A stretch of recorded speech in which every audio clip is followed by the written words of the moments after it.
There was an idea to bring together a group of remarkable people. To see if we could become something more. So when they needed us, we could fight the battles that they never could.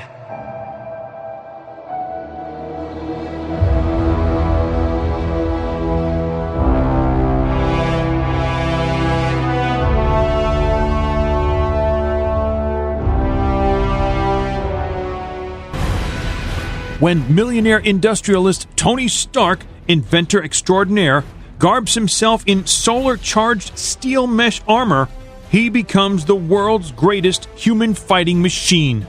Stan Lee presents the invincible Iron Man. In 2018, the Marvel Cinematic Universe turns 10 years old. Avengers Infinity War draws near. And in an attempt to make sense out of all that's happened up to this point, we find two intrepid individuals.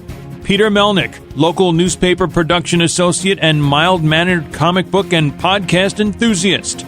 And Eddie Wilson, morning radio announcer in Sullivan County, upstate New York, with an inordinate amount of catching up to do in his own comic book universe.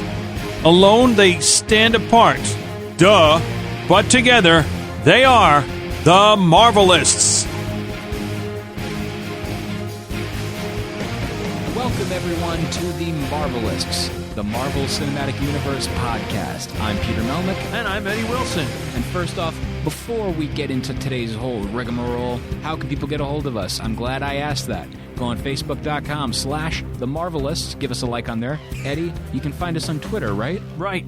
You can find us on Twitter at The Marvelists, myself at Peter Melnick, yourself? At eWilson959. You can also find us on Instagram. Eddie, I'm going to give you this one, at The Marvelists. There we go. You can also drop us an email. Questions, comments, critiques, strongly worded letters. themarvelists@gmail.com.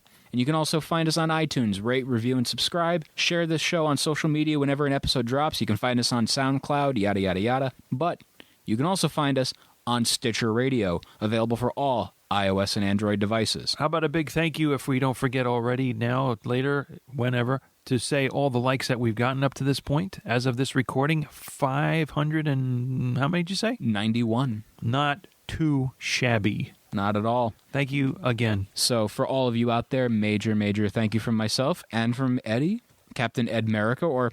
what other incarnation you want to come up with for me? Ed-on Man? That was terrible. That was indeed terrible. That was.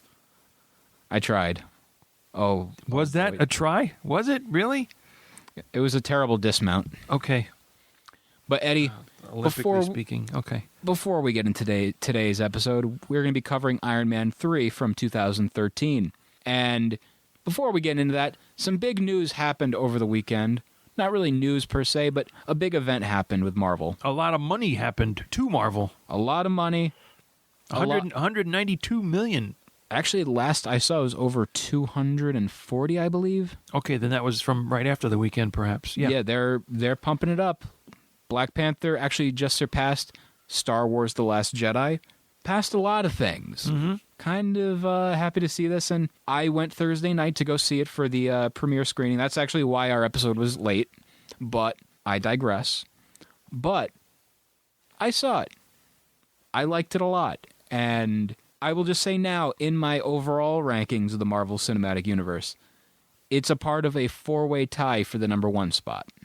I thought you re-ranked recently. Oh, we will be. I thought you re-evaluated and you had posted already that you placed this movie at number 4. Yes, you mean Black Panther? Yes. Yes, that was my revised list until I saw Iron Man 3 today, which will have a newer update. Okay. But the universe is getting too big for these rankings. It is. There's multiple universes. So I think I really have to jump in and say I think you really are holding back on your review of your new favorite feline, the Pink Panther. I mean, I like Garfield. Oh, sorry, wrong animal. Well, he is pink in some parts, so. Oh, okay. Da-da-da-da-da-da-da-da. But yeah, so I got a real big kick out of this movie, had a great time, and it's got something that my other favorites in the Marvel Cinematic Universe have. I didn't want the movie to end. No, okay. So that's very strong praise coming from me. And I was actually supposed to see it again over the weekend. I was in New York City in Union Square, and I was going to go in with my movie pass card, pay essentially 30 cents to go see it with my $9.99 payment, whatever. Mm-hmm. I go in, and they say, oh, the 1:30 screening is available. I go in, and on the board it says sold out. It says sold out until 8:30 at night. Okay, somebody gave you the wrong info. Movie Pass did, unfortunately. Oh, okay. But a letter to the editor or something, I don't know. A strongly worded letter. You got dissed. But, man, I got to tell you, that it bummed me out that I couldn't get to see it, but I will be seeing it again very soon. Yeah, likewise, I did not make it for opening weekend, but this coming weekend, second weekend, should not be as difficult to get there and to get the ticket instead of getting dissed, or better than getting served. I mean, honestly, you are in for a big treat with this movie. And do you do the 3D movies for Marvel? Not usually. I remember doing one. It was okay. And now I have to back up. I think it might have been Thor Ragnarok, actually. Usually the Marvel movies are good for 3D. Black Panther was okay in 3D. Mm-hmm. Wasn't, mind-bendingly awesome, but it was a good movie to see in 3D. And I think the way they do with 3D now, it's easier with those who have glasses to begin with. Yeah, they make like little clips. Clips, fits over, it's more comfortable, but I'd prefer the regular. It's just amazing how when I first started looking at the showtimes, at least close to where we are, that there were more 3D offerings than, regular, normal 2D. They want to make the money. And and it's what, $350 more ticket for 3D? I believe so, yeah. And I mean, I understand, but, that's the way the cookie crumbles, Fortune cookie, as we will find out from the Mandarin. A fortune cookie. Yes, in America. Mandarin reference number 1. Count 'em all. Oh, boy. You people are going to get sick of this impression as soon as possible. And unpeople, too. Exactly. But also going back to Black Panther, other things happened with the movie. Patty Jenkins, the director of Wonder Woman, congratulated Ryan Coogler about it, said, you did a fantastic job. Will Smith recorded a message and gave it to the cast of Black Panther, congratulating them. This movie, I definitely am in agreement that it is a game changer for Marvel, because we're going to see now, more characters of color portrayed on the big screen, being utilized. I'm going to call it. If it happens in Infinity War, we are going to lose Captain America. Okay. But we're going to gain Captain America. And you know exactly what I mean when I say that. Maybe I do, but I'm not going to speculate. We're going to be getting the Falcon as Captain America. Okay. Okay.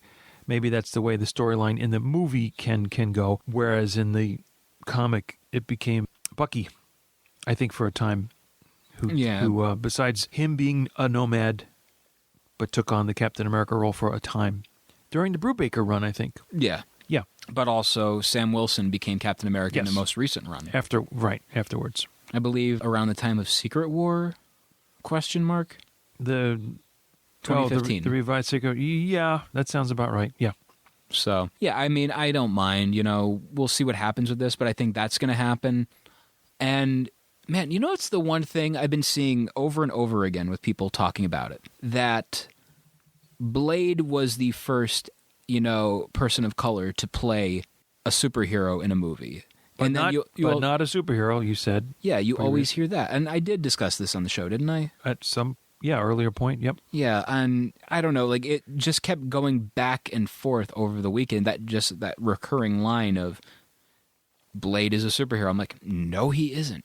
Because again, superheroes don't kill. And yes, I realize there are instances where a character like Thor kills, or so-and-so kills. At the end of the day, I don't care. No, I think you have to, for lack of a better word or categorization, have to put Blade in some kind of parameter or definition. He's an anti-hero. He's like Wolverine. He's like Hitman. He's like Stone Cold Steve Austin. I think in terms of starting to initially break it down, to start by saying Blade superhero, at least you got a framework to then decompose, to deconstruct, to break it down further. So at least you can start narrowing it down and saying generically superhero, but it's actually more specifically anti-hero, etc. Correct. And then, there was another bit of news regarding Black Panther this weekend, and it was... Another cat, Kibbles in bit? Is it a cat thing? Yeah. Again? It was kind of fun to see. I think we both know what we're referring to now. I don't know. I have my eyes closed, so I'm not looking. So over the weekend, if you go on our Twitter page, at the Marvelists, I ended up retweeting it with a little snarky comment about it. But at a mall, 2 kids decided they wanted to save money by going to see Black Panther and doing something... That works in a cartoon or in a TV commercial, perhaps. But doesn't work in real life. Absolutely not. It's a height thing, really, that becomes an issue. Oh, well, yeah. And just the believability of it all. But basically what ended up happening was there were these 2 kids. They got a trench coat. One stood on the other's shoulders and did a tall man in a trench coat, or Vincent Adultman from BoJack Horseman, wore a hat, like a very fancy businessman hat, adult-looking hat. Of course. And tried to get tickets so they could go see Black Panther for the price of one. Yeah. It did not work, as you could tell. No. But man, oh man, that was honestly one of the funniest visuals I've ever seen in a very, very, very long time. They really, really wanted to see it. I mean, I still haven't seen, I thought of that too. What, going in a trench coat with another person? Not like that. I knew that was going to happen. But a long, long time ago, when I was a wee lad and couldn't get into all rated movies. You dressed as a shrub and you pretended to sneak in as a bush. I wanted to see, because I was into sci-fi and the planets to some degree. I mean, I was, 8 years old, I think, at the time. The Man Who Fell to Earth, the David Bowie movie. And as God is my witness, I still haven't seen it. I think that was out in 1973. And I don't know, maybe I didn't bug my parents enough to possibly see it. But it sounded like it was, sci-fi, had the planets, and I was up on that in early schooling, but never happened. There's my tangent. I digress. Let's come on back. Well, Eddie. Other news or not? There's actually no other news. I mean, there's going to be Lawrence Fishburne is going to be doing a Moon Girl and Devil Dinosaur TV show. It's going to be animated, and of all places where it's going to go, the Disney Channel. Okay, well. Kind of interested in seeing what happens with that. Actually, let me check if that actually is. You know what? You know why you're checking that?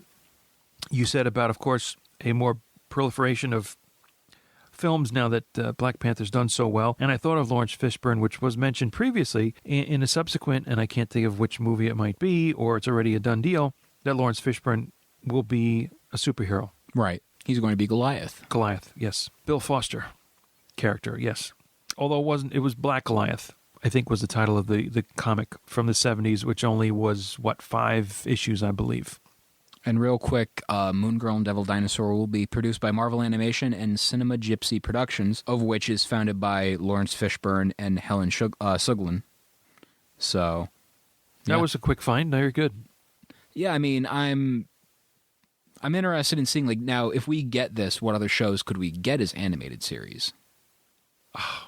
We're going to speculate on this now? I don't know. Yeah, I mean, right now, the Spider-Man series is going to end again. Apparently, there's an X-Men series in the works. Okay. Well, that would be cool. A Deadpool animated series is coming to FX, and it's actually going to be done by Donald Glover, a.k.a. rapper Childish Gambino, a.k.a. Lando Calrissian in Solo. So, that's on its way, the Solo movie.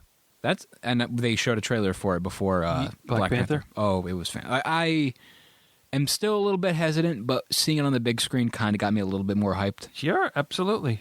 So, I think it looked good. We did see one also recently for that movie, and I think it's going to be another home run.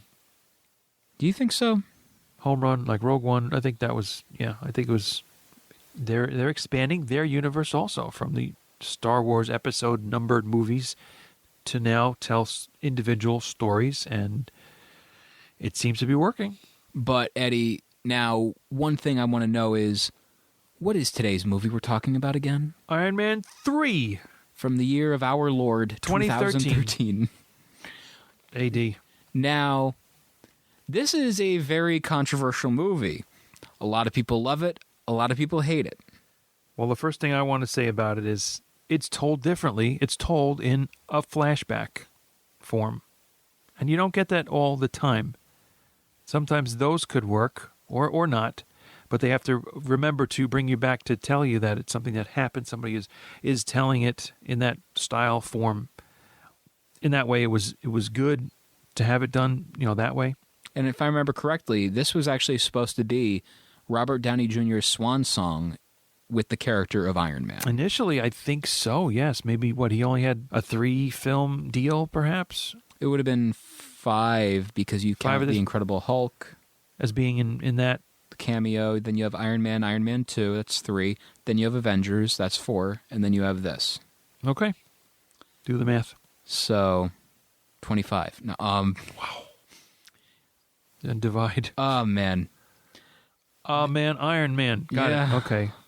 See, I hadn't seen this movie since around 2013 when I first saw it in theaters, or a second viewing on a home video release in 2014, maybe. Like, it's been a while since I saw this movie. And I remember I recently did a ranking of the movies, and this was somewhere in the middle for me. It wasn't, the best, it wasn't the worst, but I enjoyed it. And, when it first came out, I didn't rank it higher than Iron Man 1, but I definitely ranked it higher than 2. All right, that was the consensus. That's what I heard. It was definitely a step up better from Iron Man 2. Yeah. And, yeah, I mean, there's elements of it where... Eddie, take it away.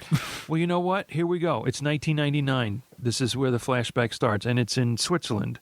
And it's New Year's Eve. And as Eiffel 65's Blue plays. That's right. And where hopefully you get to know what the song is. Or you're like, hey, that's a song from it if it sinks in. And, that kind of thing, which is cool. I thought that was a decent job of incorporating the whole sound of, the 1990s, the late 90s. Even though that is a 1998 song, I want to say. No, 1999. You know what? That's fine. Because if it came out later than that, then we have a problem. Yeah. From a musical, if not other standpoint. Some people wouldn't even notice that, but, we're here to do those kind of things as a public service for you. We meet Jensen briefly because he is brushed off by Tony Stark. And we had seen him in the cave of the initial Iron Man movie and got more information about him, but you didn't, you saw who the character was and only saw him briefly again in 1999. We meet Aldrich Killian for the first time, who has a disability. He's walking with a cane. So besides having the long hair, the geeky type glasses, and having almost protruding teeth with his insight into what he has, this think tank that he calls Advanced Idea Mechanics, or AIM. AOL Instant Messenger? No.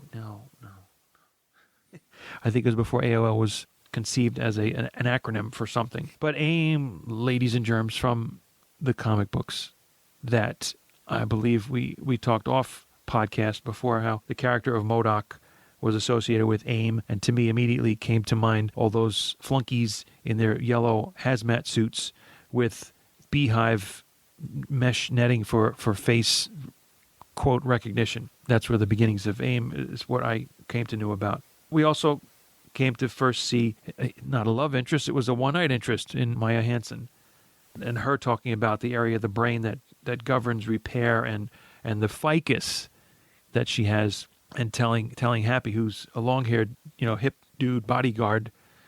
He literally is John Travolta he's John Travolta in Pulp Fiction with a goatee.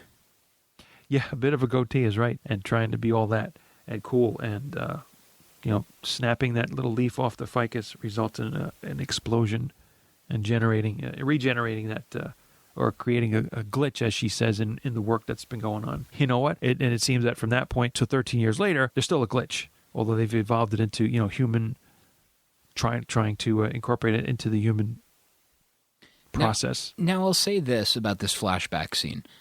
It's kind of funny how they did this, in the sense that they didn't do the digital de-aging. If they did, it wasn't that good. They didn't, it was more like just a parody of, that many years ago, where you have Happy just over the top the way he is, Oh, yeah. Change the hairstyle and a little bit of the clothing type of thing. You don't get a vibe that it's actually in the 90s. Like, if you look at it, oh, this is like 2000 whatever. Yeah, I mean, they set it up for you so you kind of like have a focus as to, okay, this is happening. This is then. 99. Yeah. Yeah, sure. But if you're somebody, walking off the street, going into this movie, like 10 minutes late, and you're like, oh, damn it, that popcorn was expensive. Oh, what the hell are they doing? Why has Happy got a goatee? What the hell? Where is this? Where's the Mandarin? Where's my wife? Where'd that come from? Well, our marriage. Oh, okay. But yeah, it seems like a parody of what this would be, as opposed to all the other times when you have period pieces with Marvel, and they're accurate, they're very well done. I feel like this was an example of one that wasn't that well done for like a time period piece. They needed to just go back a little bit, and they didn't spend too much time there. It's significant to get some foundation work as to what was to come, because then you're flashing forward 13 years to present day, they say, 2012, where Tony is in his Malibu, California, ranch, mansion, whatever you want to call it, hanging off the cliff. It's a ranchon. That's exactly right. Not rancid, and his what I'm going to call the implant sequence, because he pops something into his arm with some kind of administering gun apparatus, 3 spots in his arm. He is awake. Tony Stark is awake for almost 72 hours. Now, is it because he's developing new technology? No, because he's having recurring nightmares of what happened in New York. Hey, there's a segue. And his Mark 42, his new way to suit up remotely. More so than what you saw after he was thrown out of Avengers, or the Tony Stark building, from Loki throwing him out of the window from having that discussion in Avengers, and the suit coming down to catch him and incorporate him. Now we have his ability to command all parts of the suit. They all have thrusters in them, in different parts, hands and legs and torsos and everything. There's a thruster in the torso? That's right, and you'll like it. And we have established that now it's almost exactly 13 years later, because it's Christmas time. And as we said, 1999 started off with being New Year's Eve. So. Speaking of 13 years, that's the type of humor I have at the moment. OMG, what am I doing now? Cut to the Mandarin. Because then Tony says, then I turned on the TV. And here is where our fan question is going to come from. Oh, yeah. So, one of the most controversial characters in this movie is Ben Kingsley's character, the Mandarin. One of the most? Or is it just he is the most controversial? I would say the most, absolutely. Okay. And we ended up getting, questions from people, and they were all essentially the same question. Oh, they just didn't know it. There were different people asking the same. All right, go ahead. So I'm going with the best worded version. And this comes from on Twitter, @LegendCartBoy. What are your thoughts on the Mandarin plot twist? Did you interpret that Marvel one-shot that mentioned the, quote, real Mandarin to be an apology of sorts to those who were disappointed in Iron Man 3's handling of the character? Bloody hell. So, a lot of people complain about this version. Some call me a terrorist. Some call me a terrorist. I call me a teacher. A teacher. Stop. But... You just get a water bottle spritz me every couple of seconds. Waste good water? Come on. But yeah. See, initially when I saw it, I was in the camp. I don't mind it. And all these years later, 5 years later after watching this, again, I don't have a problem with it. Because unfortunately, the Mandarin is a very, really racist character in the original interpretation. We're like with the Fu Manchu costume and everything and the ring. Well, not the rings. Rings are fine. But yeah, I don't know. That was his look. Fine. Well, You know what? So what? That, you go to a Marvel comic book title like Shang-Chi, Master of Kung Fu. Right. Yeah, they use Fu Manchu. That's right, exactly there. So I don't know that there's a slam on anything like that. My first exposure to the Mandarin was an Incredible Hulk reprint title, Marvel Superheroes, in the 70s. Probably one of my first Marvel comic books in the 70s. So, and I first saw that the Mandarin was a foe of the Hulk. Foe, F-A-U-X? Yeah, U-X, U-X-X. An adversary, an enemy. A teacher. A terrorist. Of the Hulk. 10 rings hath the Mandarin. And that's when they did the comic books where the title on the comic book cover was exactly the title on the front page of the story when you first read it. Just saying. And that's how it started. So each ring would have a different kind of a power, whether it be a ray of some sort or a gas that would get released. Poopy gas. I knew he was going there again. 13 and in camp. Where is a CIT when you need one? Cue Bill Murray and meatballs. Okay, fine. Bill Maher, actually, there we go. There's a segue because we get introduced to, well, President Ellis as of course, the leader of the free world. And we get introduced to James Rhodes as the Iron Patriot, who Bill Maher, on his, making an appearance as himself, calls it a War Machine rebrand. And Joan Rivers says it's War Machine with a paint job. So they're incorporating, they're trying to make this quote unquote real by having these, real celebrities who are playing themselves and had their own shows bring it in, just like in another Iron Man movie with Bill O'Reilly, who had at some point on one of his broadcasts saying, "Who is this Pepper Potts? What credentials does she have? She's taken over as CEO of Stark Industries." Okay, so another tangent, but not quite reference to that. Let me stop right there, because then it's going to come down to an attack of some kind. And I'm not reading my handwriting correctly. Attack of the show. Yeah, exactly. Now, he has an anxiety attack because at a bar, restaurant, outdoor eatery, Tony Stark and Jim Rhodes are having lunch, and somebody asks him for an autograph. And with the crayon, he breaks the crayon and subsequently is having an anxiety attack, has to get into the Iron Man suit outside as if it was a steed or a parked car so that he can check his vitals and make sure he's okay. Now, I don't know. I mean, this side story I was fine with because it shows the weakness of the character and it shows the effects of everything of the Avengers. It ties that plot into it. That whole wormhole thing. Yeah, exactly. And, just going back quick, I initially, from seeing how the Mandarin was portrayed, yes, I was disappointed in it and saying, where is he? Where, this is a fake? I was expecting something more out of it. With another subsequent showing, yeah, I kind of went, okay, I'm down with it. I'm going along with it. Fine. And with the, Marvel one-shot Hail to the King, which you can see on the digital release of Thor The Dark World and the Blu-ray release of Thor The Dark World, I didn't mind it. I thought, it was a passable short. It worked. And again, I like Ben Kingsley's character in this. Oh, yeah. For some reason, it's just like an over-the-top character that works. And I'm a fan of the whole Mandarin persona that he has with the whole, "You may call me a fortune cookie." Oh, jeez. Okay. So I dig that. I think, do I understand why people are upset about that? Yeah, because of comic continuity, yada, yada, yada. You want to have it be as accurate to the source material as possible, but the thing is this. These are Big all Orange, Rocky, and a clobbering time. Well, these are all different versions of these characters. Like, the universes don't stay the same in the comics either. No, and by now we should be kind of used to taking liberties and straying from the true character form. But, of course, you got to vent and say, hey, this really isn't what it was portrayed, set out to be originally. So my go-to reason for that has been to make it more palatable to a wider audience and understand, accept, without it being too wackadoo out there kind of thing. Wacky. Be that as it may. Wacky Racers. Wacky with a WH. Ah. If you must. Ah. Lurch. Wow. You rang. It's a bad lurch. I did not expect a Addams Family reference. No, that's okay. And now we got the monsters. Darn, darn, darn. Anyway. Wow. Okay. Anything can happen, and sometimes does. Mostly. Usually. You're going to regret this in 5, 4, 3. Come on! Segue. The little thing that they write in Paul Blart Mall Cop. Exactly. Paul Blart Mall Cop 2, even. Paul Blartian the Martian. But yeah, so...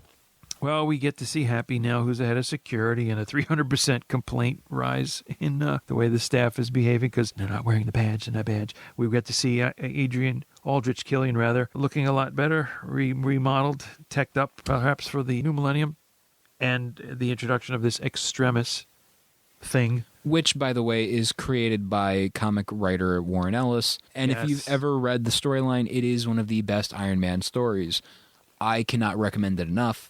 I haven't read it in years, but what I remember reading, I absolutely adored. Yeah, I believe when they did come out with that run, and it's still part of what I need to catch up with, but I believe it became a multi-issue, maybe 4, maybe 6 issues, and on the front covers would say Extremis Part 2, 3, etc., all the way as far as that went. Artwork was great on the cover from what I'd seen. It's interesting, though, because Iron Man is a character who has had, about 50 years worth of stories, and yet he only really has a handful of memorable ones when you think about it. I guess. I mean, in the early days, I don't know how many memorable, except for establishing villains, let's say, for them to come up against. And I don't recall how, in the early days of the 60s, how continuous the comic book artists, authors, writers would need or want to continue a story, or just make it self-contained. Like, off the top of my head right now, the most memorable Iron Man stories are Demon in a Bottle, Armor Wars 1 and 2, Extremis, and maybe the Matt Fraction run on Invincible. Okay. That's really about it. Yeah. The other stuff that you get into like that would be the crossover material, whether it was I'm just defaulting to Project Pegasus, but I think that was more confined to Marvel 2-in-1 with the Thing. But there would be after effects of certain conflicts, which would be at the top of the comic book cover itself on a couple different titles and so on. So there might be some crossing. Maybe that's where that Don't really cross the started to streams. come out. Don't cross the streams. It's not a good thing. Right. But speaking of crossing, what was funny was Happy's line in his conversation to Tony, because he hasn't seen him for a while around Stark Industries and so on. He says, "You're off with the Super Friends." Yeah, and I mean, I like stuff like that because it acknowledges, a DC universe does exist in here, and they're a TV show. In a cartoony kind of way. I kind of dig that. I think it's. It probably was a dig, so you got it. Oh, yeah. Right on. Right on. Right on. Mm-hmm. Right, left. Up, down. That's a conflict. Okay. Left, right, BA, select, start. Yeah. And we got 99 lives. It's better than 99 red balloons, maybe. I don't know. Hey, Nana. 1984. No. Anyway. Cut to the explosion at the Grauman's Chinese Theater, and the Mandarin takes credit for that. And Happy gets hospitalized. Okay. Happy hospitalized Hogan. And that's about what I wrote, too. The original Triple H. And finally, Tony, we see Tony who pays him a visit, and then that provokes him to issue the challenge, whether he's just fueled by emotion, being so upset as what happened to his good friend, and he just gives out, "Here's my address, 10880 Malibu Point, 90265. Hello? You just, called all the media to come to your house, and then a couple of missiles shot out of a couple of helicopters. Yeah. And, again, it's kind of cool because this is... Nothing's going to stay the same by the end of this movie. No. And I like that because what we're getting with him is that, we're getting... He's no longer going to be here in this, the Malibu home anymore. He's going to be going off doing his own thing elsewhere. And I feel that was the intention of this movie. It was supposed to be a big change with everything. Everything was going to be a fresh start. Yeah, well, when your house gets demolished, I guess you have no choice but to do that. And I mean, I think it was... Let me ask you, because I want to fast forward a little bit to the after post-credit scene. Whoa, you're fast forwarding all the way. Well, yeah, but going back with the whole, is this going to be his last time? We see at the end, Tony Stark will return. Just like that. That is exactly the last thing I wrote. What we because apparently the whole flashback was a psychiatry session, supposedly, with Dr. Banner. Why? But that's not his kind of work. He's not that kind of doctor. Anyway. But Eddie, why is it Tony Stark will return and not Iron Man? Correct. Why is it Tony Stark will return? Yes. This is going back to that belief that this was supposed to be his final role as Iron Man, yada, yada, yada. Do you think that there was a change at the end that this was supposed to be the final Iron Man movie with the character dying even? I don't know that they would have done that. I don't think they, because this in was all honesty, should have or could have. It would be uproarious. It was at the end of his contract. So doesn't mean you kill the character off. Yeah, but what are you supposed to do with a character that's just sitting there then on the sidelines? Maybe you reference the character, or but a character that important. Well, then you don't kill him off. So I mean, it becomes a two-edged or a vicious circle even. But I did catch on my second viewing, or in preparation for this podcast, yes, Tony Stark will return. Hey, that just struck me as odd. Would he have returned in Avengers Age of Ultron, but just as Tony Stark, no Iron Man? I don't know. Maybe a foreshadowing or in a consulting kind of way, as he was told, doesn't get along well with others, narcissistic. Or that could have been interesting. Yep. Like he could have been their man in the chair. Yeah, and not the director's chair either, but yeah. But I don't know. I mean, I think overall that was, an interesting decision. But, and, as we're actually recording this, Eddie has playing in the background Iron Man 3, and we're currently up to the big reveal where the Mandarin is actually an actor. And, yeah, so just giving a little play-by-play of what's going on in Marvel Manor. I'm Trevor Slattery. I'm an actor. Yeah. And, yeah, I think... Don't go in there for 20 minutes. It was an interesting take with that twist by doing that, because it's not the best twist I've ever seen in a Marvel movie. And I think we might be both in agreement with this, Eddie. Yeah. The best twist in Marvel Cinematic Universe's history was Spider-Man Homecoming with the Vulture, revealing that he's Liz's father. Because that legit caught people off guard. Yeah. To the point where I'm in the theater and we heard holy shit from people in the crowd. People watching legit let that out. And I'm like, and yeah. That's what Peter Parker, the newest Peter Parker Spider-Man, said, a direct quote. In Civil War. Holy shit. Exactly, yes. Yes, very good. I'm a big fan of that scene because, again, it's interesting. Like, going over to Captain America Civil War, the Spider-Man scenes are the ones I watch the most out of that movie. So, and they always hold up to me. Uh-huh. Cool beans on that. That's a rewatch waiting to happen for me to get it more fresh in my brain. I believe that's going to be next month or the month after. Oh, it's a little ways off, I think, still. Yeah, I think that's April. Okay. So, yeah. that'll be... We have a few more to get to. Oh, we sure do. Believe me, we sure do. To that, yes, exactly. We're still only on phase 2 right now. We're in the beginning of phase 2. This is the very start of phase 2. Beginning of phase 2 is Iron Man 3. Can you follow the numbers? Connect the dots. Yes. Mm-hmm. Connect the dots. I mean, I'll do the maze. Color within the lines, please. What kind of activity book things will we be going with next? Can we do a word search? Oh, I love those. Those are great. Yeah. Better than crosswords for me. It's my game. Okay, well, look, we continue along here. And what's cool is not only has Tony been able to get the armor to be remotely commandable, different pieces, but he's now able to send it to go onto Pepper to prevent her from injury, as his house is being literally bombed. That's one of the falling things apart around him. That's one of the things I noticed with the character, that he's always pegged as this over-the-top egomaniacal character.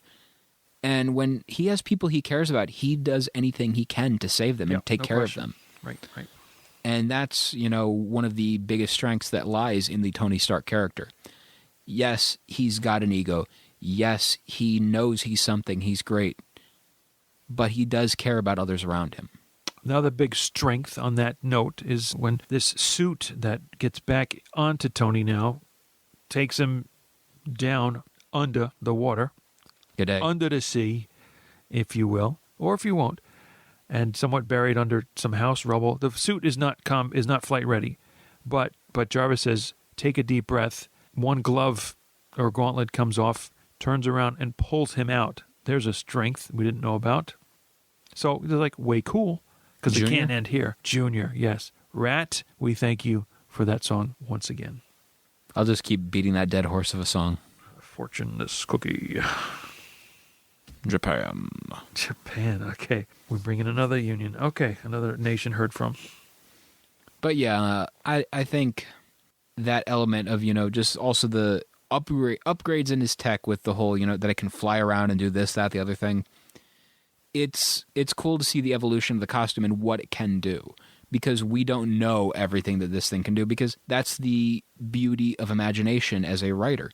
You can create all these different elements and make these possibilities endless. And it's got almost an endless amount of suits that we see later in Iron Man 3. At the moment, or in the beginning, when Tony's telling the flashback story, there are his suits in glass cases, and they're being destroyed. They're blowing up one by one. Kaflooey. But we see that kaplooey, even kapow.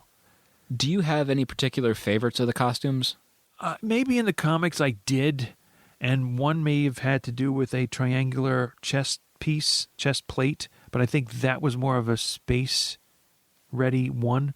There was also a time where instead of the traditional crimson and gold, instead of saying red and yellow, my high school colors, by the way. Thank you. Your high school was Hulk Hogan? Not to my high school. Did I say Hulk? Yeah, but it was Hulk Hogan, red and yellow, brother. Oh, that's true. What you going to do when these 24-inch pythons get a hold of you? My high school colors, crimson and gold, yes. I'm surprised Eddie dropped his second wrestling reference on this series. Dig it! Oh, now we got a third one. Ooh, Macho Man, yeah. Uh-huh. Yeah, exactly. That he changed at some point in the comics in the 80s, I'm going to say, to a red and silver incarnation. Correct, and that was, I believe, the Roadie. Roadie, okay, yeah. I was thinking meep. Road runner. Meep. Yeah. Coyotes after you. America. Back to the Mandarin. The Mandarin. I'll see you soon. The mandolin. I'm playing. Listen to the mandolin rain. Bruce Hornsby, anyone? This is the second Bruce Hornsby reference you've made today. Wow. We're going to have to rate these podcasts. Oh, no, let's not. No, we can't do that. I'll never get out of the number system. Anyway. Next stop, Rose Hill, Tennessee, where Jarvis had a pre-flight pattern, because now that he's got his suit power flight restored, it takes him there.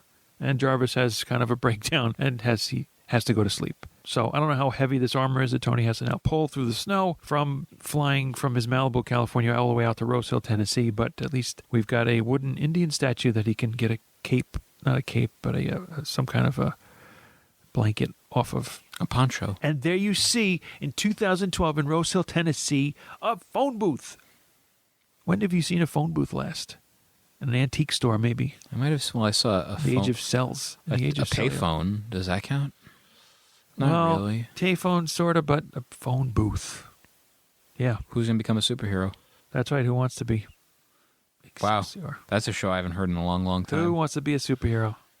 Featuring the late pro wrestler Balls Mahoney randomly appearing on there for no reason. Hell of a show. And a Texaco station, so yay for the Texaco. Hooray, Texaco. That's exactly right. The kid, Harley. Now, one thing about this kid, it was definitely a very good chemistry between the two characters, Tony and the kid's name again? Harley. Tony and Harley had excellent cast chemistry between each other.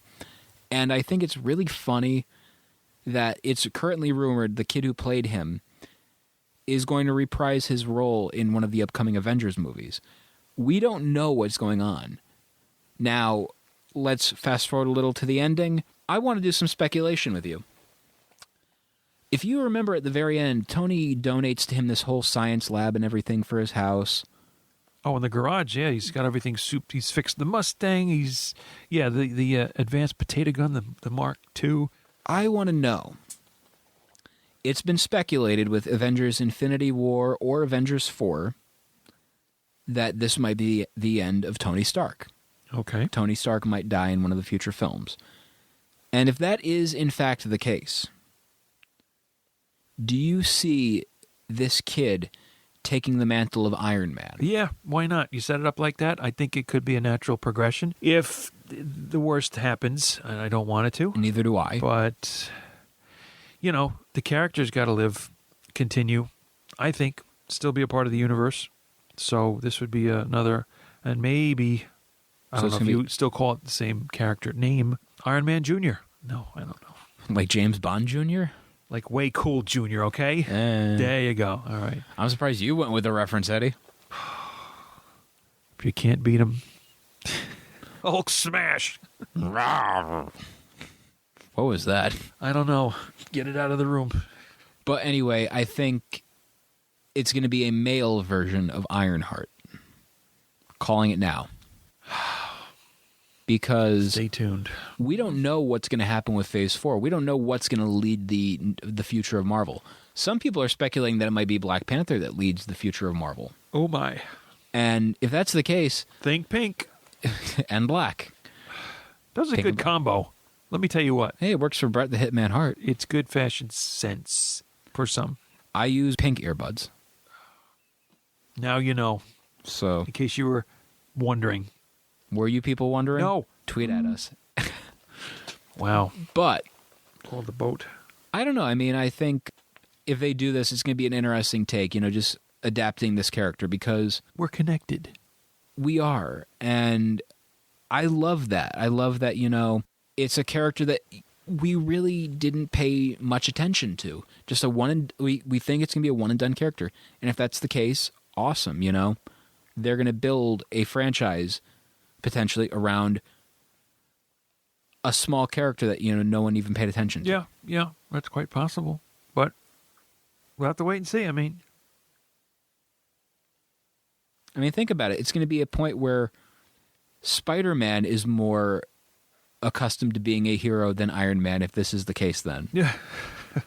So I'm calling it. Yes, you are. The Spider-Man Homecoming sequel is going to be about Peter Parker training this new kid, roles reversed from Homecoming 1. Yeah, well, if that's the way it's going to go. In one alternate universe, I'm thinking that's going to happen. Okay, what if? Maybe. Now, overall, Eddie, what did you think of that character? The kid? Yeah. Relatable, especially if it's somebody who unfortunately comes from a broken home. I'm calling it broken because there's no traditional two-parental unit people, in his life because, dad is MIA. He went to go, what did he say? He went to go get something a couple of years ago. He didn't come back, scratch-offs, I suppose, lottery tickets. That's the classic thing. I my suppose dad it went is. to go get a pack of cigarettes, never came home. Yeah, that's it. So I think the kid did well. I forget he's been in a couple of other things that are he's recognizable, and you see that later too. With you're like, oh wait, that was so and so in this, and you make those connections in general. But another thing that I saw had come up not too long after we get into the kid sequence, and the whole thing about being connected is when you get to the next broadcast of the Mandarin, which I think is the third one, and you're introduced to an accountant for the Roxxon Oil Company, which I think had come into being named once before, and I can't pinpoint where it might have been. I don't think it was something that you saw the name Roxxon. I think it was Iron Man 2. Then that could be it, right? Then I'm thinking of shades of Roxxon, but definitely something in the comic book itself, in the Iron Man comic book. Is Roxxon supposed to be the Marvel Universe version of Exxon? Probably.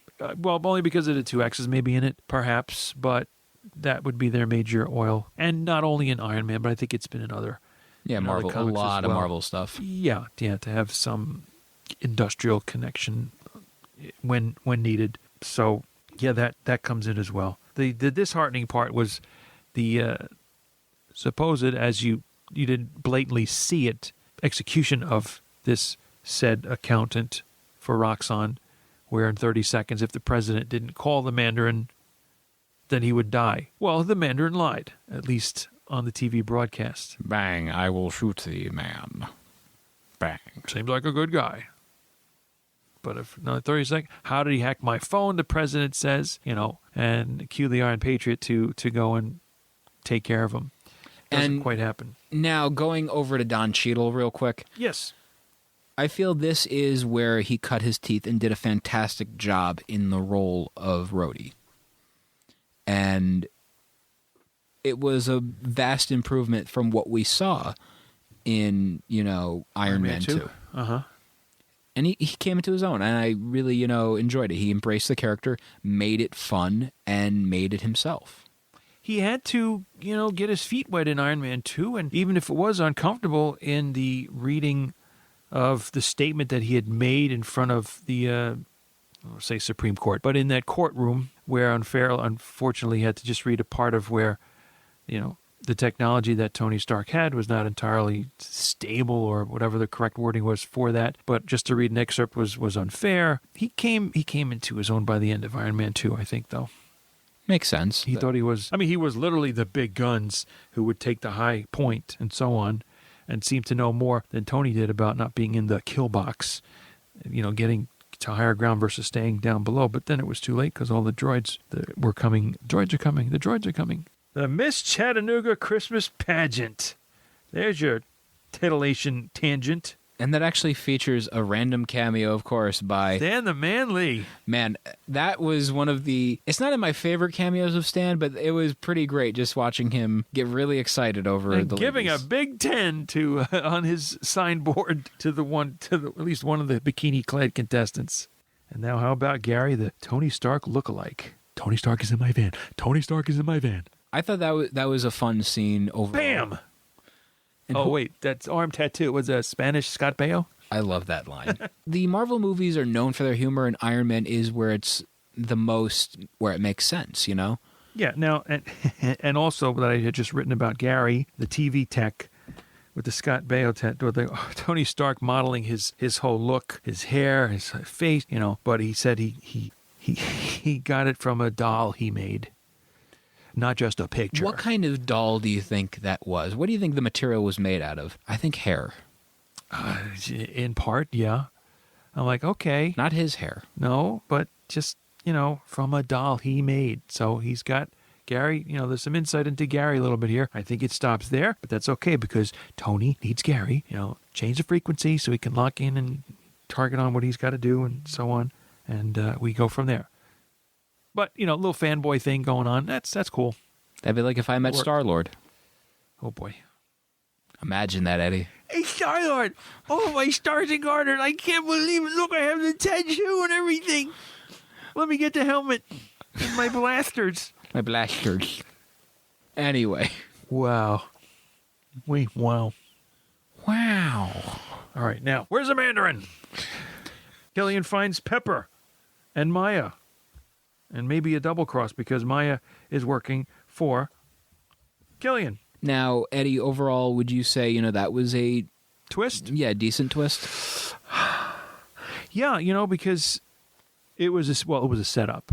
Because before... It's an eminence front. At the time... It's a put-on. At the time... Put on.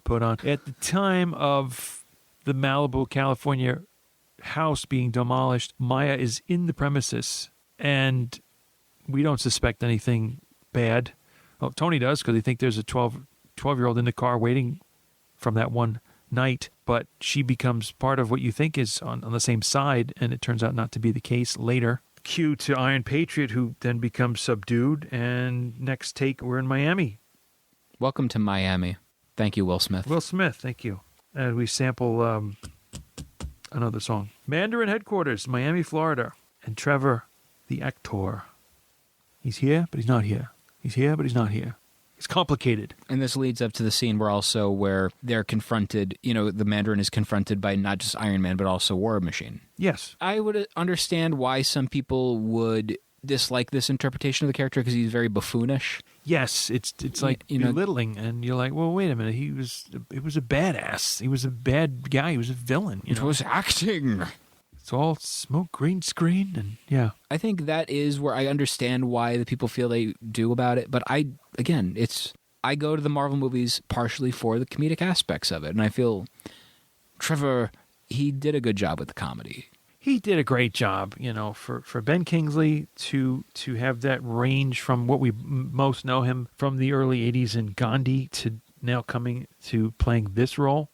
Yeah, he's covered a good gamut scope of roles in his career. Would you say that we could see that character return to the Marvel Universe? Why not?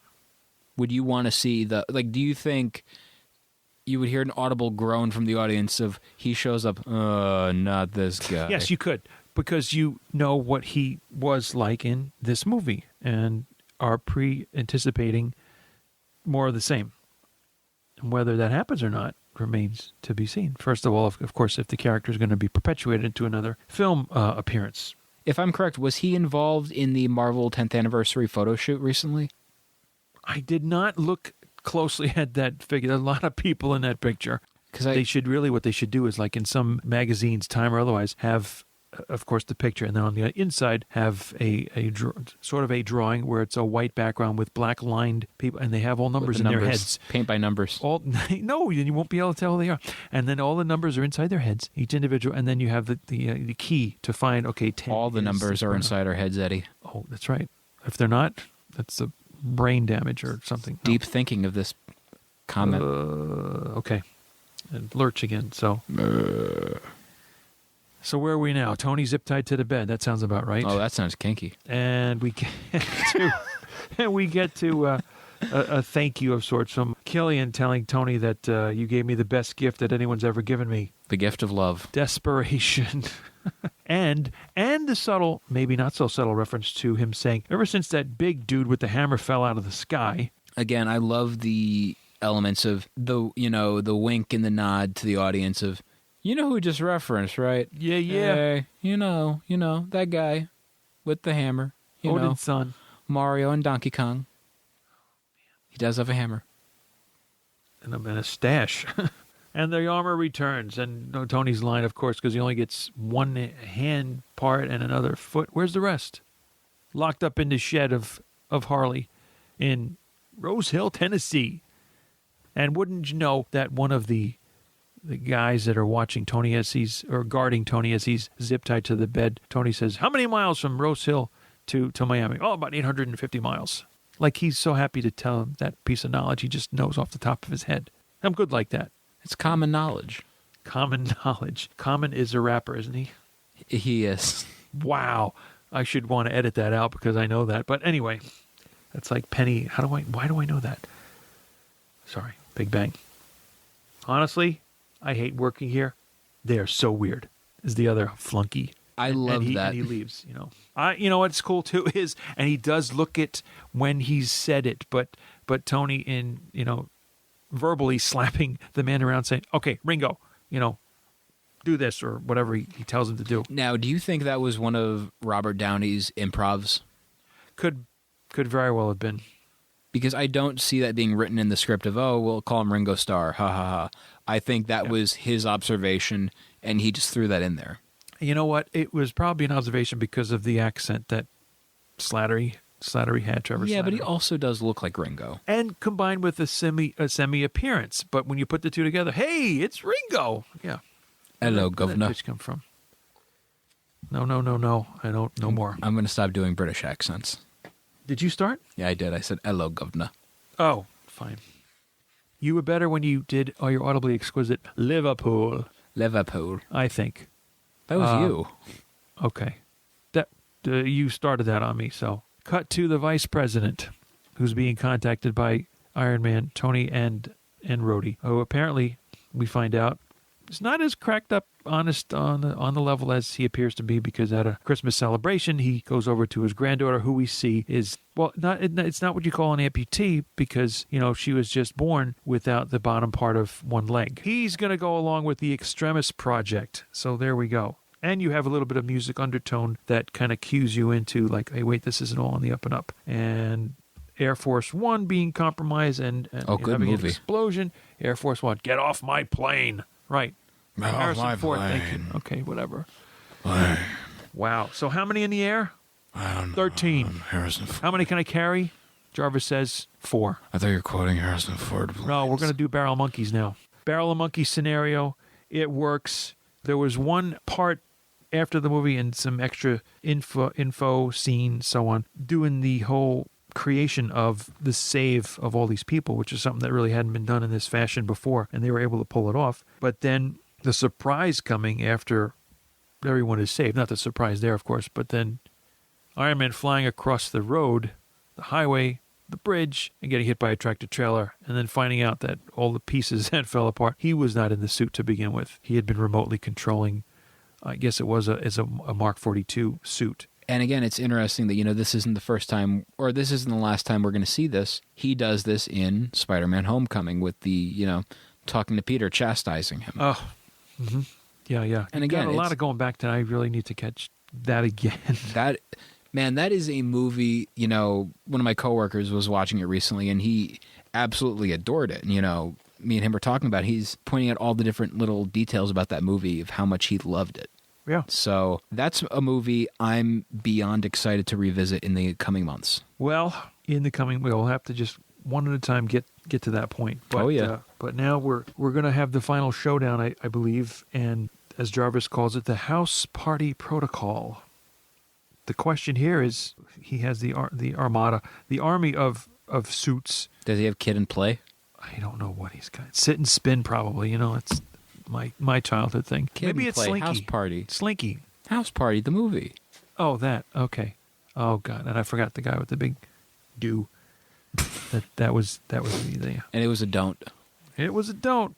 Whatever. And the wardrobe too. How many suits? Anybody count those up? I was told FX was showing this over the past weekend.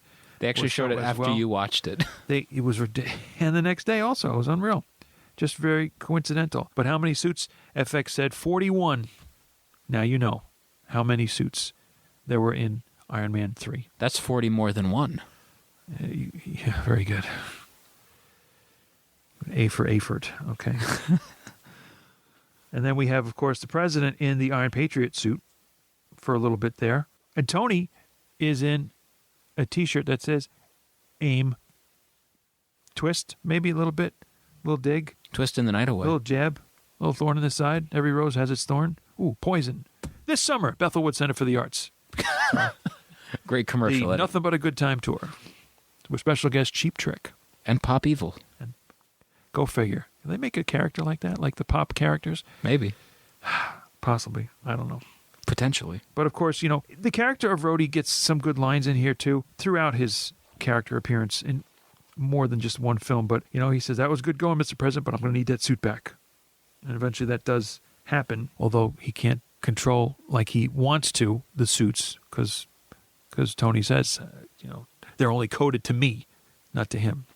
So he has to make do otherwise. He has some badass scene too where Killian gets him out of the Iron Patriot armor by, increasing the heat by putting his hand, who he's, of course, infused Aldrich Killian with the Extremis and forcing the mechanism to open the Iron Patriot suit, and he comes out swinging. And, does what he can. It doesn't prove to be fruitful or advantageous. Or vegetable-ful. But, or mineral, for that matter. Wow. It's a science class already. Wow. And another cool thing was having one of the suits have a thruster in the back part of the suit.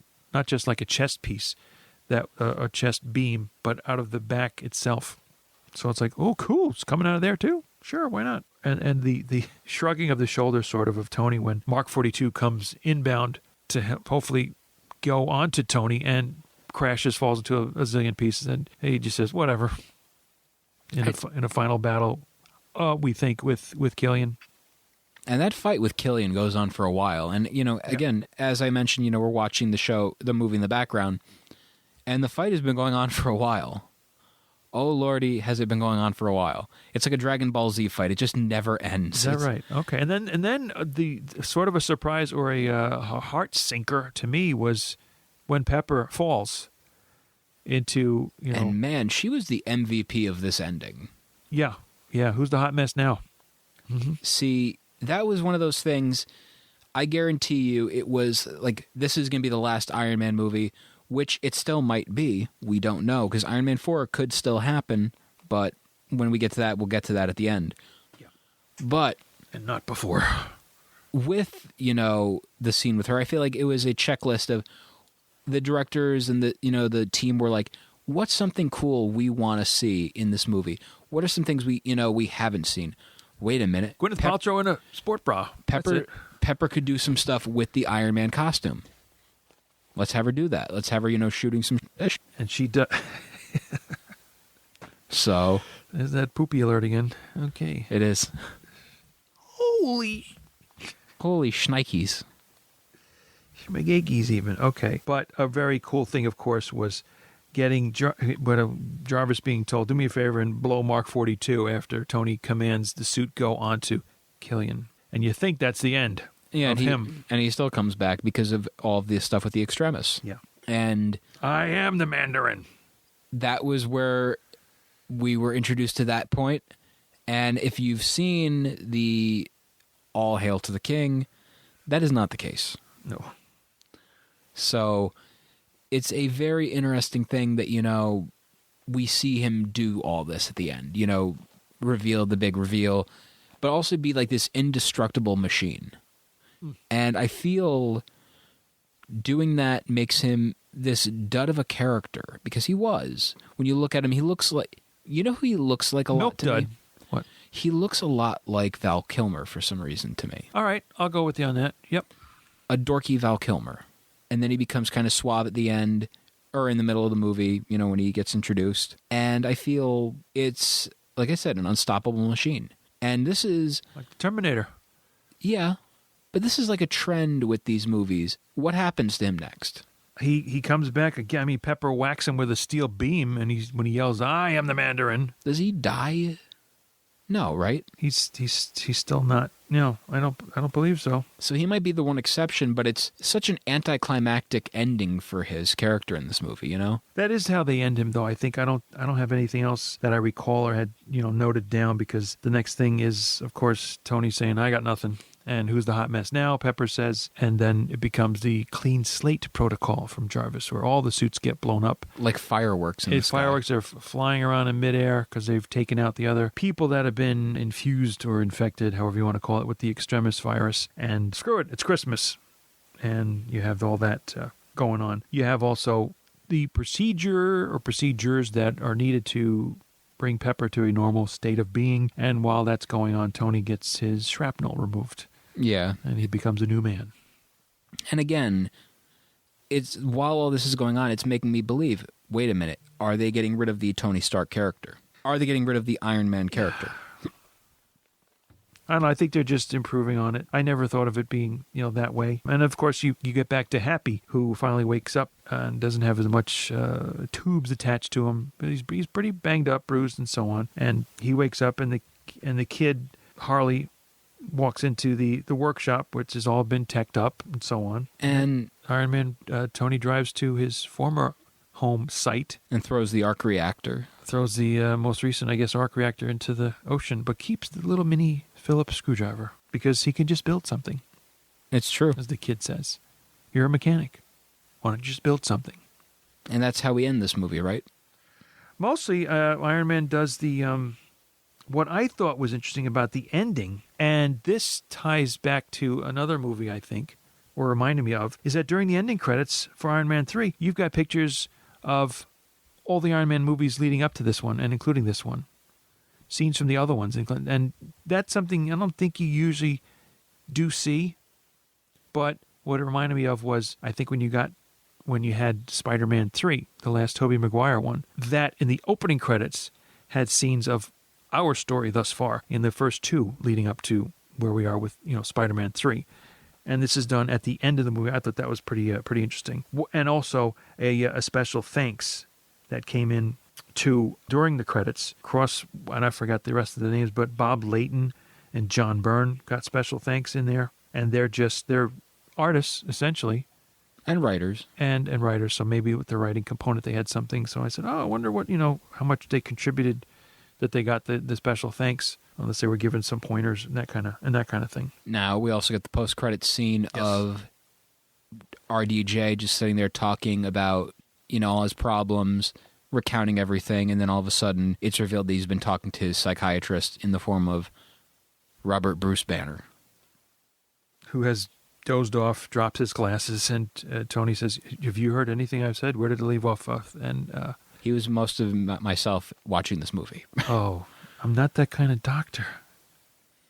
Now, let's wrap this up before we go. Let's give our takes on this movie. I'll go first. So, as I said at the beginning of this episode, I really liked this movie on the initial viewing.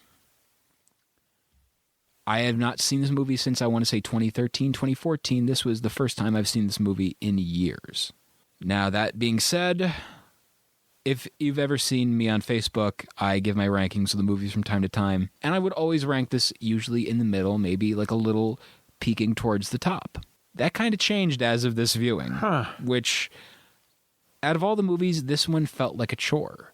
I don't know why. There was just elements where it was very slow-paced. The jokes were sharp, every single joke hit and landed, which is great. That's what I loved about it. However, I feel the choices of villain didn't work that well. I feel Killian didn't really do much for me as a villain. It was just a businessman, much like this was essentially the equivalent of taking Justin Hammer and making him the main villain, when in the previous film it was Whiplash. He was the main villain. So it kind of like it just didn't work, in my opinion. You had two levels of villain and two different approaches. Yeah, the wrong level of villain was the villain in my belief of this. And Tony created his own demons and didn't even know it. This is what happened in this movie. Like he said in the beginning. yeah. We create our own demons. And he said he didn't even know it. So I would say overall for me, this movie I actually liked less than The Incredible Hulk. And that's a very, very, very hard thing to do. So But you did it, by gum. I'll get to my rankings after you give your take on this movie, Eddie. You did it! As Drax told Star-Lord when he thought he destroyed the Accuser. You did it! So, Eddie, what did you think of this movie overall? Iron Man 3. I'm just looking at everything that has happened thus far and see where this falls. I'm torn between 4 and 4.5 out of 5. And 4 was my lowest, and that was for The Incredible Hulk. Okay. So, screw it. 4.25. Because I can do that. I'm doing 2.25. You Yeah. you need to edit. Before I get to my ranking overall, what do you think of this movie? Why do you like it? I think it had a lot of stuff going for it. I know you said a chore, and I'm thinking, well, what, you really had to work that hard to try and follow along? But some cases, yes, some cases, no. This is part of why we rewatch and reevaluate and reconsider, and damn it, you better reevaluate that score. Holy crap on a cracker. I'm still in disbelief because this was actually, believe it or not, one of the movies I was excited to watch the most. So here we are. Well, you set yourself up then, maybe. I don't know. The funniest thing is, like I said, the initial viewing. I want to say it's the fresh movie reaction. Because when I saw this movie for the first time, I saw it with friends in the theater. We were all excited to go see this. I was hyped for it. I even got the Iron Man 3 popcorn pail. Okay, I have that, and it's got it's a pail. And Still? It's got, yeah. And you didn't bring it to this podcast? I forgot it. It's the plastic one, and it's got all the different suits on it and everything in his little room. Yada yada yada. I gotta see it. I even have the Iron Man 3 3D glasses. All right, I gotta see this popcorn pail. So yeah, overall, let's get into the ranking. Number 7, Iron Man 3. Number 6, The Incredible Hulk. Number 5, Captain America, The First Avenger. Number 4, Iron Man 2. Number 3, The Avengers. Number 2, Thor. And number 1, Iron Man. Have you been writing my rankings down? No. Oh. Now, Eddie, yourself. You write plenty. I'm lucky I have my own setup here. What's your number 7? It's the lowest ranked is The Incredible Hulk with a 4 out of 5. Number 6? Then we're going to go with Iron Man 3. 5? It's Iron Man 2. Number 4? That's a tie between Thor and Captain America, The First Avenger. And number 3 is whichever one is not number 4. Number 2. 2 and number 1 are tied, and that's The Avengers and Iron Man. And now, like I said, it bummed me out, though, because I guess I set myself up for this. But here's the thing about that. Another movie a lot of people gave a lot of flack for that wasn't, they went on that it wasn't that great. But I saw it twice in theaters, and I loved the hell out of it. I've watched bits and pieces of it on home video. Loved the heck out of it. Avengers Age of Ultron. We'll get there. And I'm actually excited to watch that one because I really enjoyed that. So here we are. Rocky Like a Hurricane. Oh, we've got 1984 again. Thank you, Scorpions. We've got 3 more before we get to Avengers Age of Ultron. You know what? I'll give you a partial on the low rank of Iron Man 3. And that's only really because of the disappointing factor of the Mandarin character. Not for me. That still is not the disappointing thing. It's a contributing thing to it. Come on. Not for me, believe it or not, because I liked his version of the Mandarin. Plus, also, like, again, because I like it because I can do a Mandarin impression. And on that note... So now, before we go, Eddie, what is next week's episode? Next week is Thor: The Dark World. Oh, that used to always be at the bottom of my rankings. Let's see where it goes. Wow. Can't get much lower than 2.25. Well, let's see if it can actually do the limbo. But... how low can you go? Eddie, before we go, let's tell people how they can get a hold of us on social media. Facebook.com/ The Marvelists. You can find us on the Twitter at... The Marvelists. You can find myself at Peter Melnick and yourself at eWilson959. You can also give us a follow ski on the Instagram at The Marvelists. And finally, you can drop us an email. Give us some, constructive criticism, compliments, strongly worded letters, questions, whatever. TheMarvelists at gmail.com. And also, you can find us on iTunes. Rate, review, and subscribe. Share this show on social media. Let people know that you're liking this show. Share it on the Twitter, Facebook, MySpace, maybe? No. But you can also tell them to share it all over, wherever. Even Tumblr, I don't care. And also, listen to us on Stitcher Radio, available for all iOS and Android devices. And we're also on other podcasting apps that you can find, as well as SoundHound. SoundCloud? SoundHound. Or SoundCloud. Yes. We're on SoundCloud. There we go. That's where I've been connecting. We have been. Somehow. We connect. We're connected. So now, for Peter Melnick, I'm Peter Melnick. And I'm Eddie Wilson. Excelsior. Man, that was a good one. Not too shabby for an Iron Man 3, ranking not included. True. This is not a post-credit scene in the traditional sense. Why should we be traditional? I recently remembered the book I had gotten at one of those big box stores.